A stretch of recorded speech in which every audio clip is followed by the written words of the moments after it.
அன்பான இறை மக்களே, இன்று பைபிள் ரீடிங் பிளானின் 4வது நாள். இன்று நாம் அறிய இருக்கிற விவிலிய பகுதி தொடக்க நூல் அதிகாரம் 13 முதல் 16 வரை. அதிகாரம் 13இல் அப்ரஹாமின் மேய்ப்பர்களுக்கும் லோத்தின் மேய்ப்பர்களுக்கும் இடையே தகராறு வருகிறது. அதனால் அப்ரஹாமும் லோத்தும் தனியே பிரிந்து செல்லலாம் என்று முடிவெடுத்தார்கள். லோத் யோர்தானை சுற்றியுள்ள இடங்களை தேர்ந்து கொண்டார். அப்ரஹாம் எபிரோனில் குடியேறினார். அதிகாரம் 14இல் அப்ரஹாம் அமலேக்கியரின் கைகளில் இருந்து லோத்தை மீட்டெடுக்கிறார். இங்குதான் சாலேம் அரசர் மெல்கிசேதேக்கு உன்னத கடவுளின் அர்ச்சகர் அப்ரஹாமை பார்ப்பதற்கு அப்பமும் ரசமும் கொண்டு வந்தார். அவர் அப்ரஹாமுக்கு ஆசி வழங்கினார். அப்பொழுது அப்ரஹாம் தன்னிடமிருந்த எல்லாவற்றிலும் இருந்து 10 பங்கை அவருக்கு கொடுத்தார். அதிகாரம் 15இல் அப்ரஹாமுடன் கடவுள் ஒரு உடன்படிக்கை செய்கிறார். ஆண்டவர் அப்ரஹாமிடம், வானத்து விண்மீன்களைப் போல உன் வழிமரபினர் இருப்பர் என்றார். அப்ரஹாம் ஆண்டவர் மீது நம்பிக்கை கொண்டார். அதனால் ஆண்டவர் அதை அவருக்கு நீதியாக கருதினார். மேலும் ஆண்டவர் அப்ரஹாமுக்கு அவர் இருந்த நாட்டையும் உரிமை சொத்தாக கொடுத்தார். அதிகாரம் 16இல் அப்ரஹாம் ஆண்டவர் கூறிய வார்த்தைகளை நம்பி விசுவசித்தார். ஆனால் சாராயோ தனக்கு பிள்ளை பேறு இல்லை என்று மிகவும் வருத்தப்பட்டு தன் பணிப்பெண் ஆகாரை அப்ரஹாமுக்கு மனைவியாக கொடுத்தார். ஆகார் தான் கருவுற்றிருப்பதாக அறிந்தவுடன் தன் தலைவியாகிய சாராவை மிகவும் ஏளனமாக பார்த்தார். இதை தெரிந்து கொண்ட சாரா ஆகாரை கொடுமைப்படுத்த தொடங்கினார். ஆகார் சாராயிடமிருந்து தப்பி வனாந்திரத்துக்கு சென்றார். ஆண்டவரின் தூதர் ஆகாரை வனாந்திரத்தில் பார்த்து, உன் வழிமரபினரை எண்ண முடியாத அளவுக்கு பெருக செய்வேன் என்றார். மேலும் நீ ஒரு மகனை பெற்றெடுப்பாய், அவனுக்கு இஸ்மயேல் என பெயரிடு என்று கூறினார். மேலும் ஆண்டவரின் தூதரின் கட்டளைப்படி ஆகார் தன் தலைவியிடம் திரும்பி சென்றாள். அங்கு அவளுக்கு ஒரு மகன் பிறந்தார். அப்ரஹாம் அவருக்கு இஸ்மயேல் என்று பெயரிட்டார். இதோடு தொடக்க நூல் அதிகாரம் 16 முடிவடைகிறது. இப்பொழுது நாம் தொடக்க நூல் அதிகாரம் 13 முதல் 16 வரை வாசித்து அறிந்து கொள்வோம். தொடக்க நூல் அதிகாரம் 13. ஆபிராம் லோத்து பிரிதல். ஆகவே ஆபிராம் தம் மனைவியுடனும் தமக்குரிய எல்லாவற்றுடனும் எகிப்திலிருந்து நெகேபை நோக்கி சென்றார். அவருடன் லோத்தும் சென்றார். அப்பொழுது ஆபிராம் கால்நடைகளும் வெள்ளியும் தங்கமும் கொண்ட பெரிய செல்வராக இருந்தார். நெகேபிலிருந்து பெத்தேல் வரை படிப்படியாக பயணம் செய்து பெத்தேலுக்கும் ஆயிக்கும் இடையே முதலில் தம் கூடாரம் இருந்த அதே இடத்தை அடைந்தார். தாம் முதலில் பலிபீடம் அமைத்திருந்த இடத்தை அடைந்து அங்கே அவர் ஆண்டவரது திருப்பெயரை தொழுதார். அப்ராமுடன் சென்ற லோத்துக்கும் ஆட்டு மந்தைகளும் கூடாரங்களும் இருந்தன. அவர்கள் சேர்ந்து வாழ்வதற்கு இடம் போதவில்லை. அவர்களுக்கு மிகுதியான உடைமைகள் இருந்ததால் அவர்களால் சேர்ந்து வாழ முடியவில்லை. அப்ராமின் கால்நடைகளை மேய்ப்போருக்கும் லோத்தின் கால்நடைகளை மேய்ப்போருக்கும் இடையே தகராறு ஏற்பட்டது. அப்பொழுது கானானியரும் பெரிசியரும் அந்நாட்டில் வாழ்ந்து வந்தனர். ஆபிராம் லோத்தை நோக்கி, எனக்கும் உனக்கும் என் ஆள்களுக்கும் உன் ஆள்களுக்கும் இடையே பூசல் ஏற்பட வேண்டாம். ஏனெனில் நாம் உறவினர். நாடு முழுவதும் உன் கண்முன் இருக்கின்றது அல்லவா? என்னிடமிருந்து பிரிந்து செல்லும்படி கேட்டுக்கொள்கிறேன். நீ இடப்பக்கம் சென்றால் நான் வலப்பக்கம் செல்வேன், நீ வலப்பக்கம் சென்றால் நான் இடப்பக்கம் செல்வேன் என்றார். லோத்து கண்களை உயர்த்தி எங்கும் நீர்வளம் சிறந்திருந்த யோர்தானின் சுற்றுப்பகுதியை கண்டார். சோகார் வரை அப்பகுதி ஆண்டவரது தோட்டம் போலும் எகிப்து நாட்டை போலும் இருந்தது. சோதோம் கொமராவை ஆண்டவர் அழிப்பதற்கு முன் அது அவ்வாறு இருந்தது. லோத்து யோர்தான் சுற்றுப்பகுதி முழுவதையும் தேர்ந்து கொண்டு கிழக்கு பக்கமாக பயணமானார். இவ்வாறு ஒருவரிடம் பிரிந்தனர். ஆபிராம் கானான் நாட்டில் வாழ்ந்து வந்தார். லோத்து யோர்தான் சுற்றுப்பகுதியில் இருந்த நகரங்களில் வாழ்ந்து வந்தார். இறுதியில் சோதோமுக்கு அருகில் கூடாரம் அமைத்து கொண்டார். ஆனால் சோதோமின் மக்கள் ஆண்டவருக்கு எதிரான மிக கொடிய பாவிகளாக இருந்தனர். ஆபிராம் எபிரோனில் குடியேறல். லோத்து அப்ராமிடமிருந்து பிரிந்த பின் ஆண்டவர் அப்ராமை நோக்கி, நீ இருக்கும் இடத்திலிருந்து உன் கண்களை உயர்த்தி வடக்கே தெற்கே கிழக்கே மேற்கே பார். ஏனெனில் நீ காணும் இந்த நாடு முழுவதையும் உனக்கும் உன் வழிமரபினருக்கும் என்றென்றும் கொடுக்க போகிறேன். உன் வழிமரபினரை பூவுலகின் மண்ணை போல பெருக செய்வேன். ஆகவே பூவுலகின் மணலை ஒருவன் எண்ண முடியுமானால் உன் வழிமரபினரையும் எண்ணலாம். நீ எழுந்து இந்நாட்டின் நெடுகிலும் குறுக்கிலும் நடந்து பார். ஏனெனில் இதை நான் உனக்கு கொடுக்க போகிறேன் என்றார். ஆகவே ஆபிராம் தம் கூடாரத்தை பிரித்து கொண்டு எபிரோனில் இருந்த மம்ரே என்ற கருவாலி மரத்தோப்பருகில் வந்து வாழ்ந்தார். அங்கே ஆண்டவருக்கு ஒரு பலிபீடம் எழுப்பினார். தொடக்க நூல் அதிகாரம் 14. ஆபிராம் லோத்தை மீட்டல். அம்ராப்பல் சினையார் அரசனாகவும், அரியோக்கு எல்லாசரின் அரசனாகவும், கெதர்லகோமர் ஏலாமின் அரசனாகவும், தீதால் கோயிமின் அரசனாகவும் இருந்தபொழுது அவர்கள் சோதோம் அரசன் பெரா, கொமாரா அரசன் பெர்சா, அதிமா அரசன் சினாபு, செபோயிம் அரசன் செமேபர், பேலா அரசன் சோவார் ஆகியோருக்கு எதிராக போர் தொடுத்தனர். அவர்கள் அனைவரும் இப்பொழுது உப்பு கடலாக இருக்கும் சித்திம் பள்ளத்தாக்கில் ஒன்று திரண்டனர். 12 ஆண்டுகள் அவர்கள் கெதர்லகோமருக்கு பணிந்திருந்தனர். ஆனால் 13ஆம் ஆண்டில் அவனுக்கு எதிராக கிளர்ச்சி செய்தனர். ஆனால் 14ஆம் ஆண்டில் கெதர்லகோமரும் அவனுடன் இருந்த அரசர்களும் வந்து அஸ்தரோத்து கர்ணயிமிலிருந்த ரபாயியரையும், காமிலிருந்த சூசியரையும், சாவே கிரியாத்தையுமிலிருந்த ஏமியரையும், சேயீர் மலைப்பகுதியில் இருந்த ஓரியரையும், பாலை நிலத்தின் எல்லையில் இருந்த ஏல்பாரான் வரை துரத்தி சென்று முறியடித்தனர். அவர்கள் திரும்பும் வழியில் காதேசு என்ற ஏன் மிட்சுபாற்றுக்கு வந்து அமலேக்கியரின் நாடு முழுவதையும் அச்சோன் தாமாரில் வாழ்ந்த எமோரியரையும் அழித்தனர்.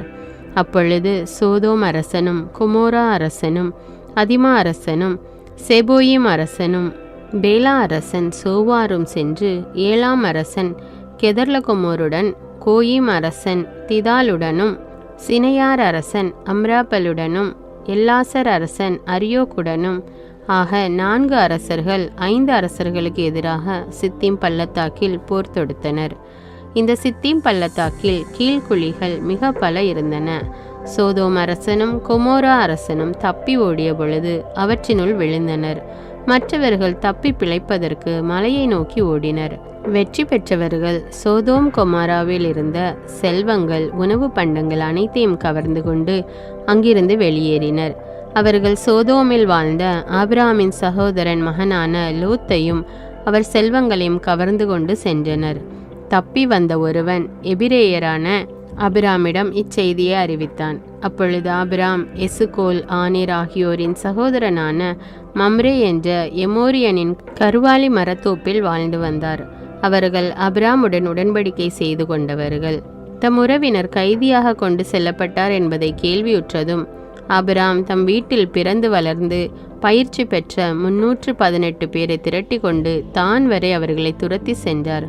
அவரும் அவர் ஆள்களும் அணி அணியாக பிரிந்து இரவில் அவர்களை தாக்கி தோற்கடித்தனர். தமஸ்குக்கு வடக்கே இருக்கும் ஓபா வரை அவர்களை துரத்தி சென்றனர். அவர் எல்லா செல்வங்களையும் மீட்டு கொண்டு வந்தார். தம் உறவினரான லோத்தையும் அவர் செல்வங்களையும் பெண்களையும் ஆள்களையும் மீட்டு கொண்டு வந்தார். ஆபிராமுக்கு மெல்கிசதேக்கின் ஆசி. ஆபிராம் கெதர்லகோமரையும் அவனுடன் இருந்த அரசர்களையும் முறியடித்து திரும்பிய பொழுது அரசர் பள்ளத்தாக்கு என்ற சாவே பள்ளத்தாக்கில் அவரை சந்திக்க சோதோம் அரசன் வந்தான். அப்பொழுது சாலேம் அரசர் மெல்கிசதேக்கு அப்பமும் திராட்சரசமும் கொண்டு வந்தார். அவர் உன்னத கடவுளின் அர்ச்சகராக இருந்தார். அவர் ஆபிராமை வாழ்த்தி, விண்ணுலகையும் மண்ணுலகையும் தோற்றுவித்த உன்னத கடவுள் ஆபிராமிற்கு ஆசி வழங்குவாராக. உன் எதிரிகளை உன்னிடம் ஒப்புவித்த உன்னத கடவுள் போற்றி போற்றி என்றார். அப்பொழுது ஆபிராம் எல்லாவற்றிலிருந்தும் அவருக்கு 10ல் 1 பங்கை கொடுத்தார். சோதோம் அரசன் ஆபிராமிடம், ஆள்களை என்னிடம் ஒப்படைத்துவிடும், ஆனால் செல்வங்களை நீரே வைத்து கொள்ளும் என்றான். அதற்கு ஆபிராம் சோதோம் அரசனிடம், விண்ணுலகையும் மண்ணுலகையும் தோற்றுவித்த உன்னத கடவுளாகிய ஆண்டவருக்கு ஆணையிட்டு கூறுகிறேன், நான் தான் ஆபிராமை செல்வனாக்கினேன் என்று நீர் சொல்லாதபடி உமக்குரிய அனைத்திலிருந்தும் ஒரு நூல் துண்டையோ காலணி வாரையோ நான் எடுத்துக்கொள்ள மாட்டேன். இளைஞர்கள் உண்டதை தவிர எனக்கு எதுவும் வேண்டாம். ஆனால் என்னுடன் வந்த ஆனேர், சுக்கோல், மம்ரே ஆகியோர் அவர்கள் பங்கை எடுத்துக்கொள்ளட்டும் என்றார். தொடக்க நூல் அதிகாரம் 15.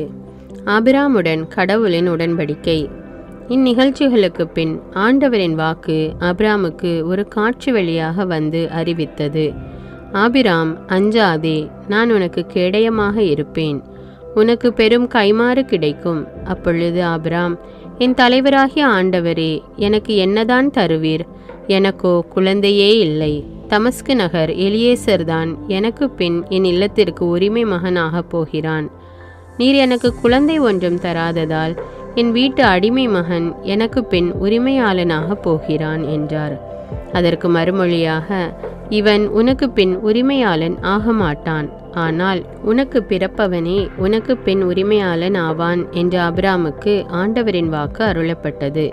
அப்பொழுது ஆண்டவர் ஆபிராமை வெளியே அழைத்து வந்து, வானத்தை நிமிர்ந்து பார், முடியுமானால் விண்மீன்களை எண்ணிப்பார், இவற்றைப் போலவே உன் வழிமரபினரும் இருப்பர் என்றார். ஆபிராம் ஆண்டவர் மீது நம்பிக்கை கொண்டார். அதை ஆண்டவர் அவருக்கு நீதியாக கருதினார்.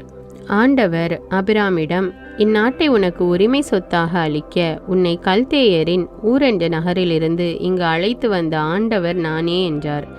அதற்கு ஆபிராம், என் தலைவராகிய ஆண்டவரே, இதை நான் உரிமையாக்கிக் கொள்வேன் என்பதை எப்படி தெரிந்து கொள்வேன் என்றார். ஆண்டவர் ஆபிராமிடம், 3 வயதுள்ள இளம் பசு, 3 வயதுள்ள வெள்ளாடு, 3 வயதுள்ள செம்மறியாடு, ஒரு காட்டுப்புறா, ஒரு மாடப்புறா ஆகியவற்றை என்னிடம் கொண்டு வா என்றார். ஆபிராம் இவற்றையெல்லாம் அவரிடம் கொண்டு வந்து அவைகளை 2 கூறுகளாக வெட்டி ஒவ்வொரு பகுதியையும் அதற்கு இணையான பகுதிக்கு எதிரெதிரே வைத்தார்.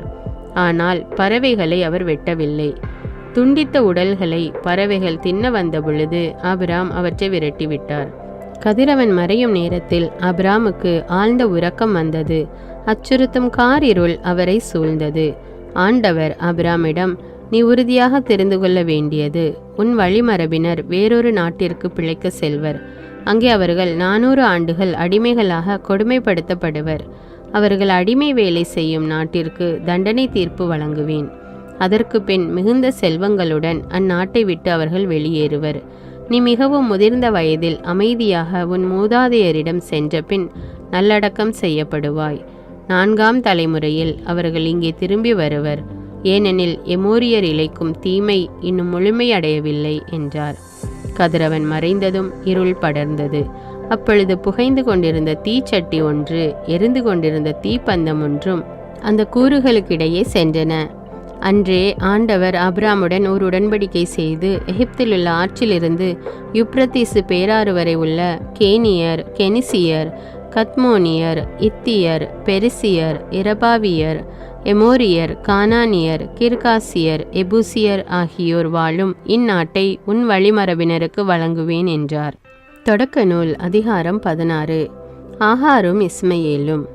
ஆபிராமின் மனைவி சாராய்க்கு மகப்பேறு இல்லை. சாராய்க்கு ஆகார் என்ற எகிப்திய பணிப்பெண் ஒருத்தி இருந்தாள்.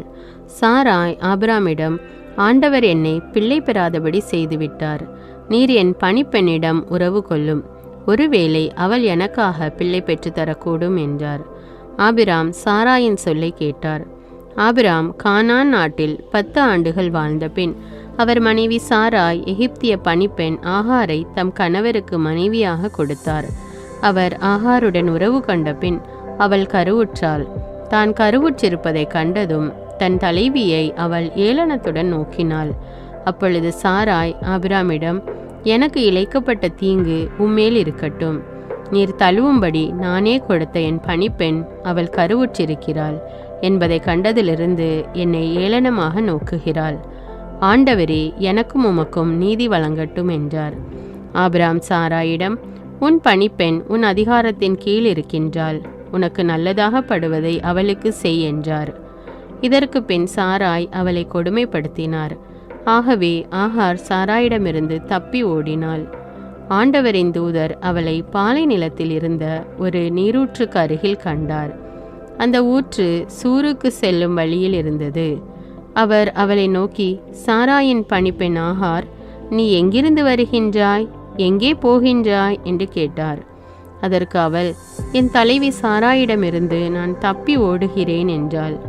ஆண்டவரின் தூதர் அவளிடம், நீ உன் தலைவியிடம் திரும்பி சென்று அவளுக்கு பணிந்து நட என்றார். பின்பு ஆண்டவரின் தூதர் அவளிடம், உன் வழிமரபினரை யாரும் எண்ண முடியாத அளவுக்கு பெருக செய்வேன் என்றார்.